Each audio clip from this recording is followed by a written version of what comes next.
Flooding is one of the most devastating natural disasters, often leaving behind a trail of destructions and health challenges. In Maiduguri, the recent floods have not only displaced families and destroyed property worth millions of naira, but also raised significant concern about the health risks associated with standing water, poor sanitation, and the spread of waterborne diseases. The focus for the program on managing health risk that comes with flooding, as it were.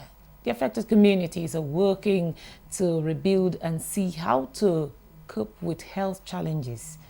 That is now a priority in order to prevent secondary crises. As we take a closer look at the flood's impact and explore the strategies being implemented to protect the health and well-being of the affected population, our guests will educate us on the health challenges associated with floods and what to do to mitigate, in the next couple of minutes. Welcome to Nigeria Today. I am your carrier, Clinton. Thanks for joining us.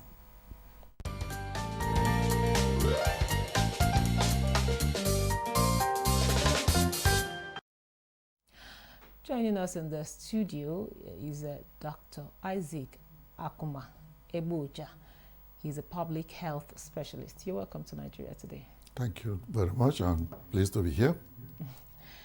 And also joining us via Zoom all the way from Borno State is Professor Baba Malam Ghana. He's the Commissioner of Health and Human Services, Borno State. You're welcome to Nigeria Today. Good evening, viewers, and thank you for having me. Okay, I will start with you, Dr. Iwoja. You say, of course, we know of the flood situation in Maiduguri and, of course, other parts of Nigeria. So now we're talking about the health risk associated with these floods. Now, what are the immediate health risks posed by the flooding, especially the recent one in Maiduguri, and of course, in terms of looking at, what of these waterborne diseases? Well, the most important one is diarrhea. Waterborne diseases generally, but in this case, diarrhea is of great importance because the water is contaminated. It is not just one source of water. I think almost all sources of water in Maiduguri at this point are contaminated. So there's a concern for that. People could come down with acute diarrhea. You recall that recently there was a cholera outbreak. This is the kind of situation that can give rise to cholera again, and we hope that that doesn't happen. Reptiles are coming out of their hiding places, and they can bite people, snakes, alligators, lizards. They pose threat to health. Children could come down with rashes, and that's a possibility of a health problem. People who are allergic to a lot of things, this kind of situation can provoke allergy too. They have to be careful. Children in particular, babies, will be exposed to very cold weather, which is not good for them. So they need to be properly wrapped and kept warm. Children should be kept away from playing. You know that anytime there's water, for children it's a chance to swim. And no matter how much you try to keep them away, even in the face of this disaster, they will still go and play. So the caregivers have to watch for that and keep them away from water. They have to make sure that all sources of drinking or any form of water that will be used, especially for drinking, are treated, that nobody drinks raw water. When I say treated, it could be treated with chlorine. They could boil the water, boil it very well, let it cool, and then they can drink. I know that people complain about boiled water, that it doesn't have very good taste. That's true, but at this point, we're not looking at taste, we're looking at safety. So people should try and they put up with that and boil their water before they drink. They should listen to health officials who are going around giving instructions, telling people what to do. Hopefully, there are relief officers there giving one form of assistance or another. They should try to comply with them. Okay. People should move away from where there is a chance of very extreme cold weather. I will have to stop you here, Doc, so that the commissioner will tell us some of the things that are being done in Borno State. So, Prof, how is the local government and health authorities and even the state government responding to mitigate these health risks that Doc has reeled out? Thank you very much for asking that question. This is a devastation of very large magnitude, which we have not experienced in the past. As a result, we have started, we took actions immediately. Dr. Abuja was quite right in terms of the diseases that he mentioned, such as diarrheal diseases. But that he mentioned is the fact that the flooding also affected our zoo animals, wild animals such as crocodiles and snakes escaped, through the water, and as a matter of fact, some people were bitten by the snakes. So it's a very important issue. Now, the issue of sanitation or getting the water, was all around water, said, but a drop to drink. Because if you drink that water, the risks that enumerated are extremely high. So there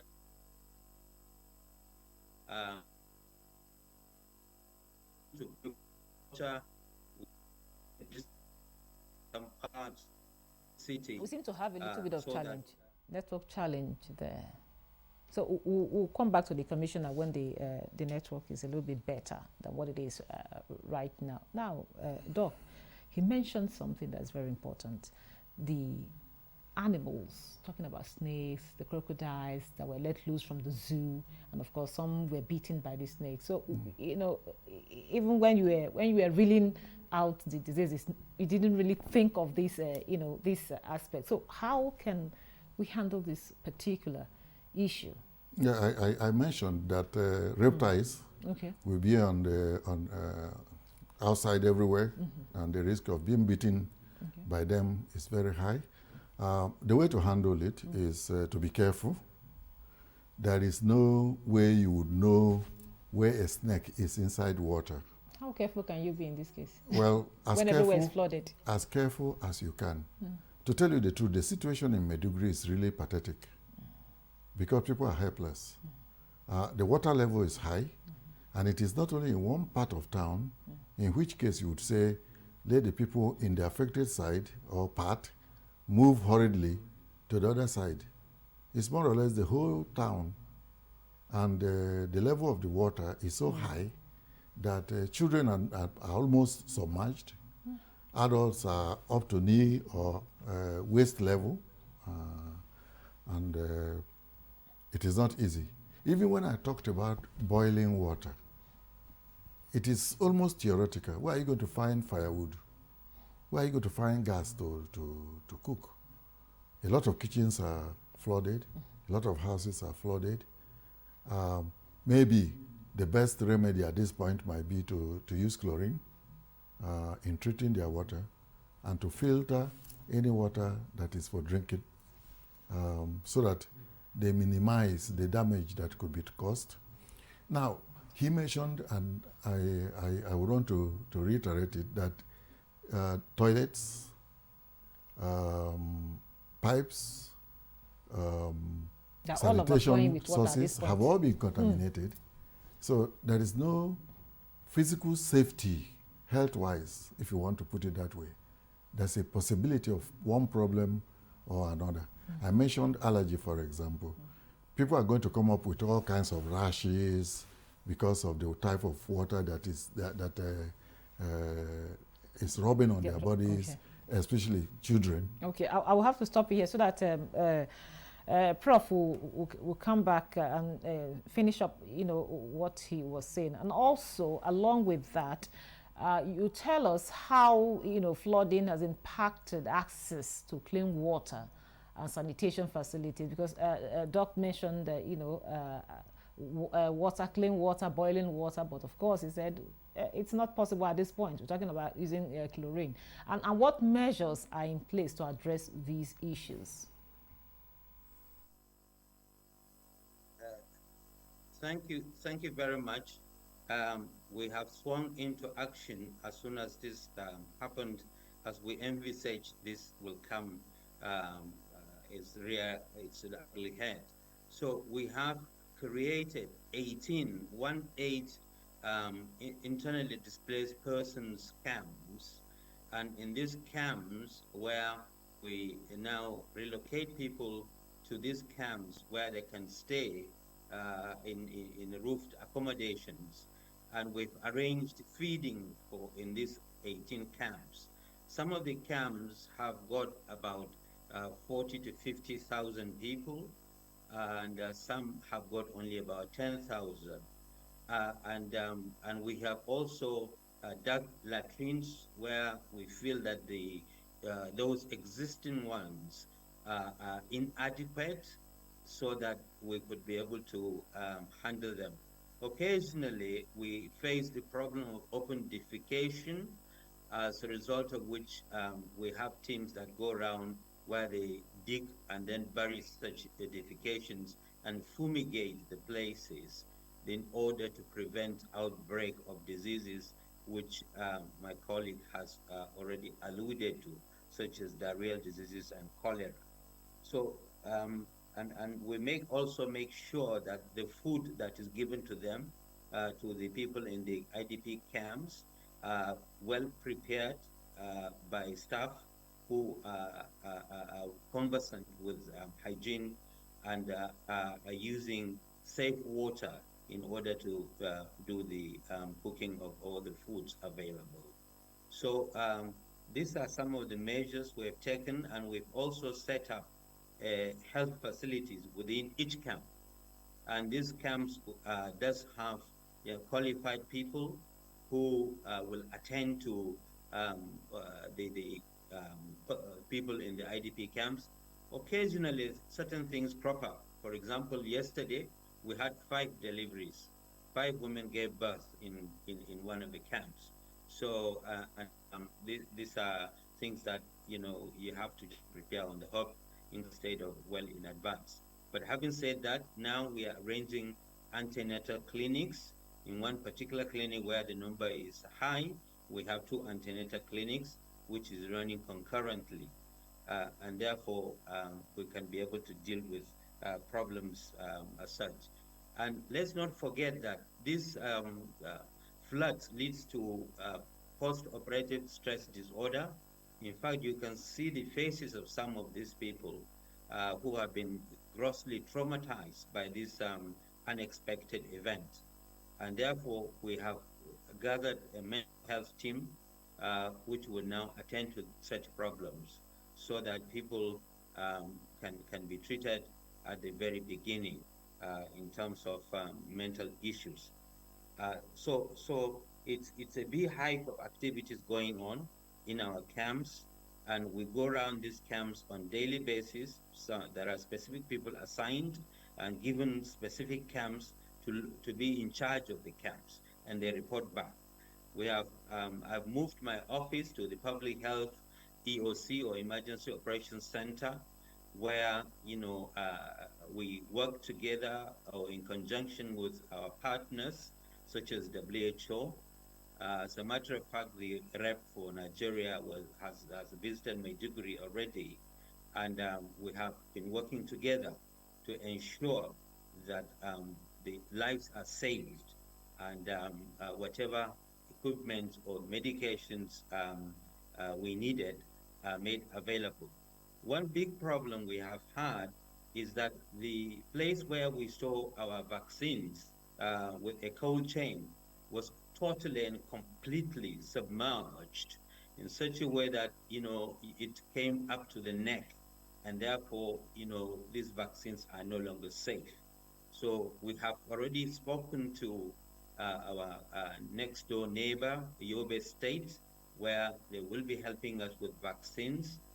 And we have actually commenced vaccination, because one big problem that we anticipate we will have is that, we'll have infections, and this may include, other infection, measles, very common, because we are putting in people in crowded places. It's not the same as their own homes, and therefore risks of infections are high.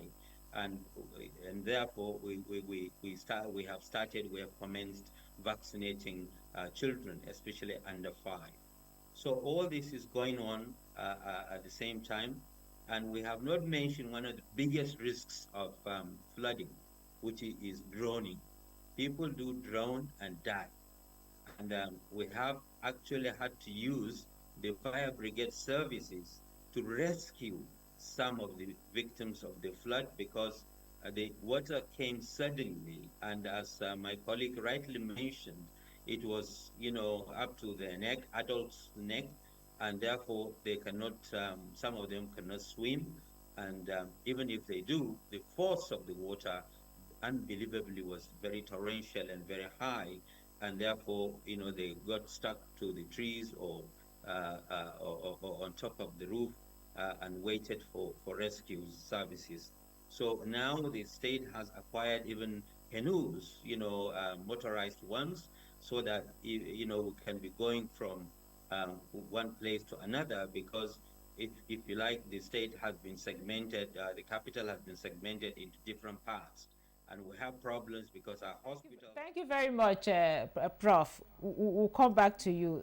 Quite a long list of activities going on there, Doc. Now, he's mentioned quite a lot of things there, because we're talking about how safe are the vaccines. I just answered those questions. Now, in your opinion, Doc, what long-term strategies, can be implemented to prevent health consequences? We're not looking at the future, because now we already have one at hand, So how can we prevent these in the near future? Because the rains are still coming, and there are other places possibly that could be affected by these floods. Yeah. One of the things he mentioned is very important. They are doing immunization. They're catching up with children who have not been immunized completely, especially against measles. The possibility of upper respiratory diseases and problems is there. So we have to think about that and worry about that. The possibility of malnutrition is there, because when you have diarrhea, it gives rise to malnutrition. And when you have malnutrition, it could also give rise to diarrhea. And since we're worrying about diarrhea in particular because of the flooding, we also have to worry about the nutritional status of the vulnerable group, especially pregnant women and children. We have to make sure that things are rationed based on needs, because it is not possible to serve everybody with all that they need. But some people are more vulnerable than others. People that have mentioned: children, pregnant women, old people, people that have a suppressed immune system, people that have chronic diseases. You have to look after them. Yeah. Okay, now back to you, Prof. I know you've quite a lot of things have been done, to ensure that people are safe and healthy, even in their flat. Now, what lessons have you learned from this situation that you think you should, help you to prevent these kinds of situation in the future? Thank you for this question, which is very important because this flooding is a spectrum of climate change. And increasingly, um, those of us in these parts of the country and parts of the world will continue to have torrential rains and flooding taking place. And therefore, it's imperative upon us Nigerians to address the issue of climate change. And for example, the dam that bursted, which has been supplying Maiduguri for drinking water since 1984, perhaps is therefore checks and balances should be done, and probably we would probably require a bigger dam now compared to what we have, so that the withholding capacity of work should be much higher than this water.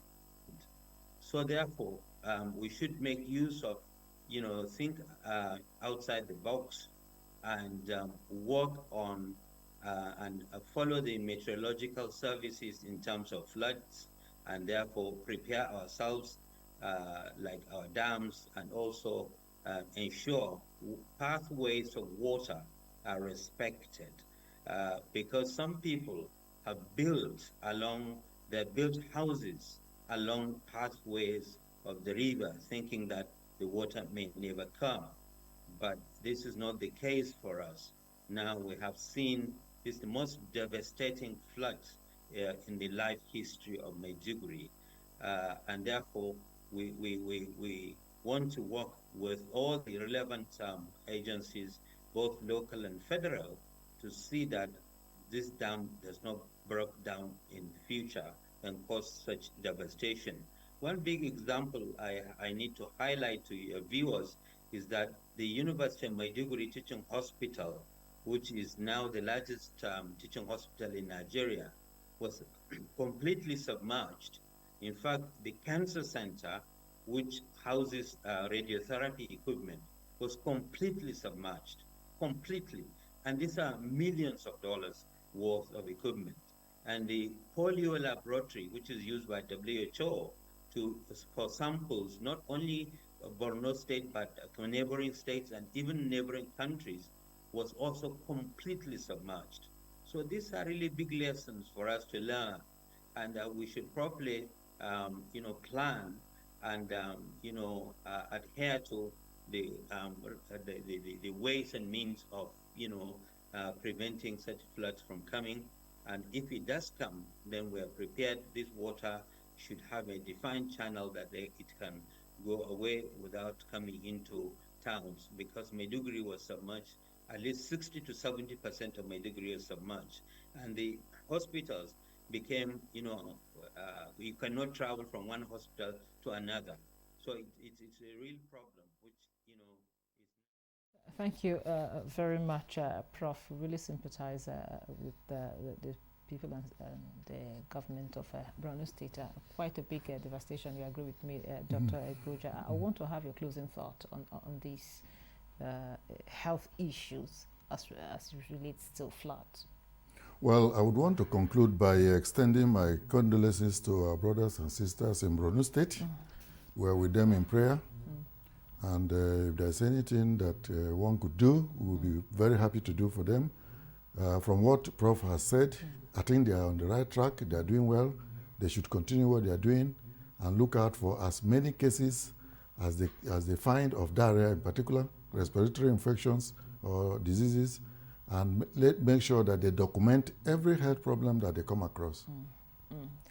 Thank you very much. With that, we'll wrap up today's episode of Nigeria Today. A very big thank you to Professor Baba Malam Ganna, the Commissioner of Health and Human Services, Borno State. Thank you for coming. Thank you. And also, thank you to Dr. Isaac Akuma Abuja. He's a public health specialist. Thank you so much for your My time pleasure. and your contribution. And thank you for always being part of the program. Remember, Nigeria Today is every weekday at 7:30 p.m. on NTA News 24. You can also watch a repeat at 10 p.m. tonight, and other episodes on www.youtube.com/NTA News 24 Hub. I am Ikaria Clinton. Goodbye.